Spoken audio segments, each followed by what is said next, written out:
दीदी काय काय तुझ्या त्या लाडक्या दाजीकडे घ्यायला आता वेळ मिळाला वे आमच्याकडं. ए दीदी माझ्या त्या बारक्या लाडक्या दाजीला अजिबात काय बोलायला नाही सांगून ठेवतो. कारण दाजीनं त्यांच्या लग्नात माझ्यावरती लय खर्च केलता. माझा लाडाचा दाजी. लाडका दाजी म्हण लग्नात जो खर्च केलाय ना तो सगळा लोन काढूनच खर्च केलाय. ए लोन का काढनात पण खर्च केलाय. आणि लोन काढायला ना माणसाला हुशार असावं लागतं. आमचं लाडका दाजी लय हुशार आहे ती. तुझ्या त्या बारक्या दाजीला लोन सुद्धा काढायला येत नव्हतं. आमच्या ह्यांनी लोन काढून दिले तुझ्या त्या बारक्या दाजीला.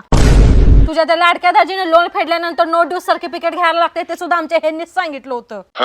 हे नो ड्यूज सर्टिफिकेट म्हणजे काय असते? नो ड्यूज सर्टिफिकेट घेणं खूप महत्वाचं आहे. याचा अर्थ असा की बँकेकडे आपले कोणतेही EMI बाकी राहत नाही आणि आपण बँकेतून घेतलेले लोन पूर्णपणे फेडलंय हे दर्शवण्यासाठीच तर हे प्रमाणपत्र दिलं जातंय. म्हणून नो ड्यूज सर्टिफिकेट घेणं खूप गरजेचं आहे.